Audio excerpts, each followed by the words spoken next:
છે, શેકેલા મરચાં છે, ડુંગળી છે, છાશ છે, ભાખરી છે અને આમળાનું અથાણું છે.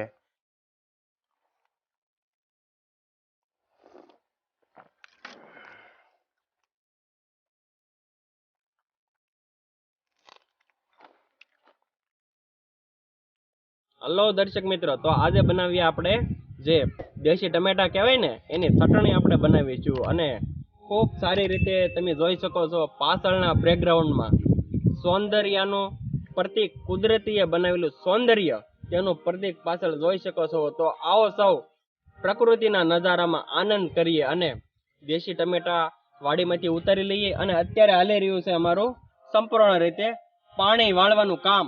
તો ચાલો પાણી વાળી લઈએ. ઘઉં પડું એક તૈયાર કર્યું છે અને બીજું એક કપાસની અંદર પાણી ચાલી રહ્યું છે. તો ચાલો મરચા, ટમેટા, કોથમરી આવું બધું આપણી પાસે જે છે તે ઉતારી લઈએ અને પછી ટમેટાની ચટણી બનાવીએ.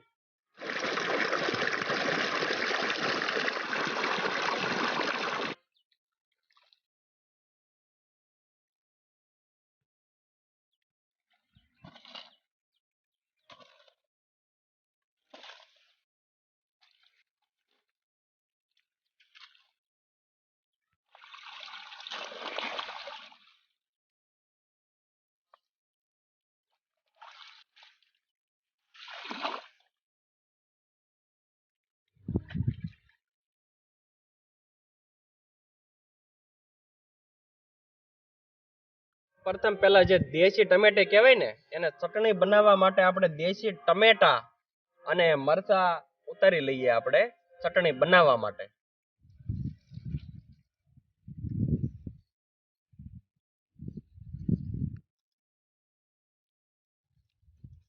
દર્શક મિત્રો, આ છે એક પ્રકૃતિએ કુદરતે આપેલો ઉપહાર. આને આપણે હરેક વ્યક્તિને આરોગ્ય હોવો જોઈએ.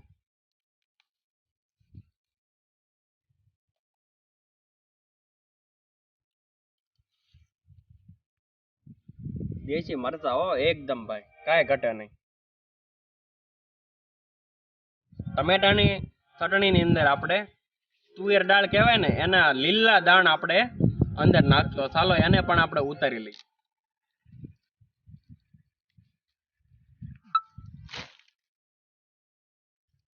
ટમેટાની ચટણી બનાવવા માટે આપણે તમામ શાકભાજી વાડીમાંથી કમ્પ્લીટ કરી અને આપણે સાફ કરી નાખી છે પાણીની મદદથી.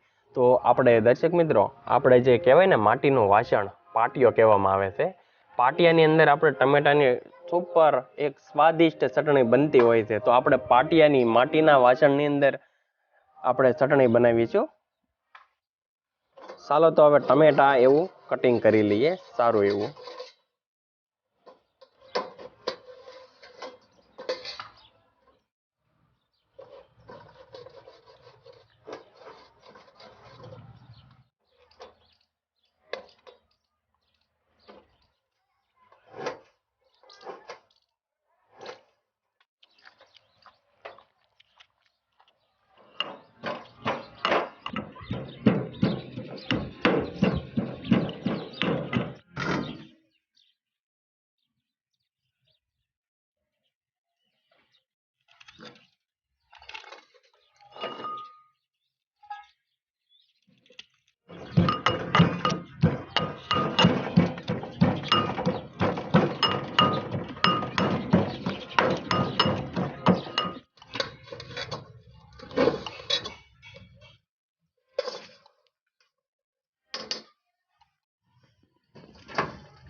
તો સંપૂર્ણ રીતે આપણી ટમેટાની ચટણી બનાવવા માટે તમામ મટીરિયલ કપાઈ ચૂક્યું છે, શાકભાજી. તો ચાલો હવે આપણે વઘાર તરફ જઈએ માટીના વાસણમાં.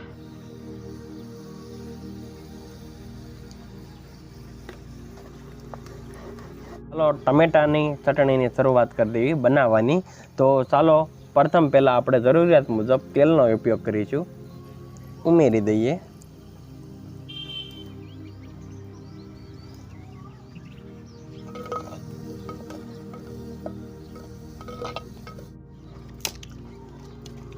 2 મિનિટ થઈ ગઈ છે. સંપૂર્ણ રીતે આપણું વઘારનું તેલ આવી ચૂક્યું છે.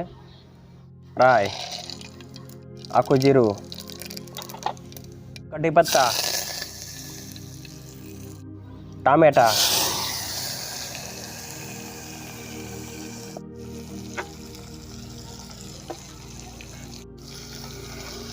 ખૂબ સારી રીતે અમને સાતળી લઈશું.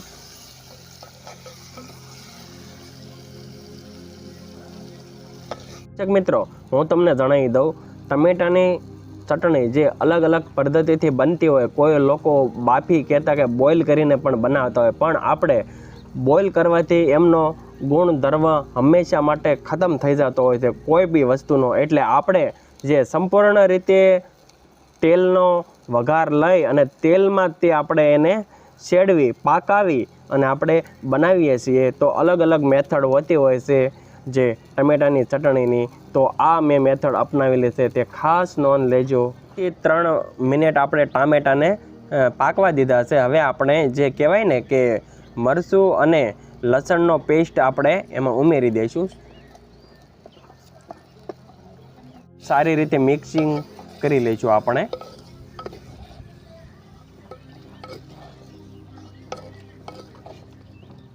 વાટકી મેં અહીંયા તુરના દાણા લઈ લીધા છે. એવું નથી કે ચટણીની અંદર આપણે ઉમેરવા જ પડે, પણ આપણી વાડીમાં કુદરતી રીતે પાકેલા છે લીલા તુરના દાણા ઉમેરી દઈશું.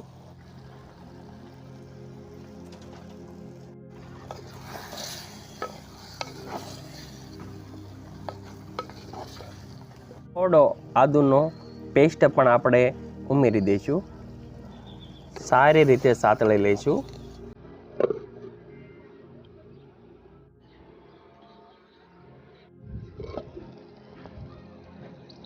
સ્વાદ અનુસાર આપણે મીઠાને પણ ઉમેરી દઈશું. હું અડધી ચમચી જેટલી હળદર ઉમેરી રહ્યો છું. તે આપ ખાસ નોંધ લેજો. જરૂરિયાત મુજબ જ આપણે હળદર ઉમેરવી. એક વાટકી મેં અહીંયા દેશી ગોળને લઈ લીધી છે. આપ ખાંડનો પણ ઉપયોગ કરી શકો છો. અમારા વિચાર અનુસાર આપ જો ગોળનો કરો તો વધારે સારું. 1 થી 2 ચમચી હું અહીંયા ધાણા જીરાનો ઉપયોગ કરી રહ્યો છું. તો ધાણા જીરાને આપણે ઉમેરી દઈએ.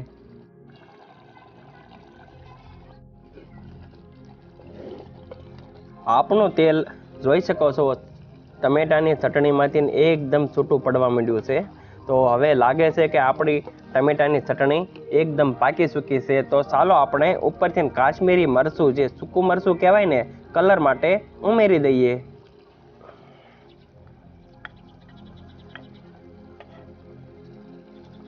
ખૂબ સારી રીતે આમને સાતળી લઈશું આપણે.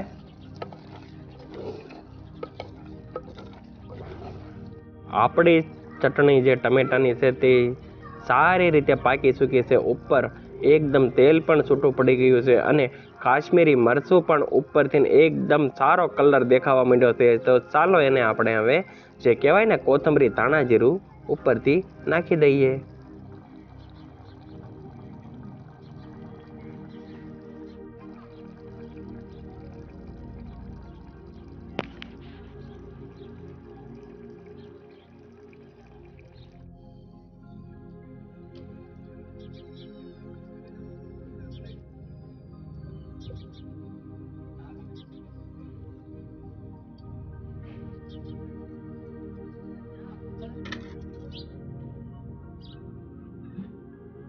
તૈયાર થઈ આપણે જમવા માટે ટમેટાની ચટણી ભાખરી સાથે, રોટલા સાથે. જો કે ચટણીની સાચી રીત તો ખાવાની જે બ્રેડ સાથે જ છે, પણ અમે મેંદો અતિ પસંદ નથી કરતા, એટલે ભાખરી સાથે આપણે શરૂઆત કરીશું. તો ચાલો બધાય જે આપણા ગ્રુપ ખેતીમાં કામ કરી રહ્યું છે તો એને ચાલો સાથ પાડી અને આપણે શરૂઆત કરીએ. ચાલો સૌ ભાઈ, હવે તૈયાર થઈ ગયું છે જમવાનું.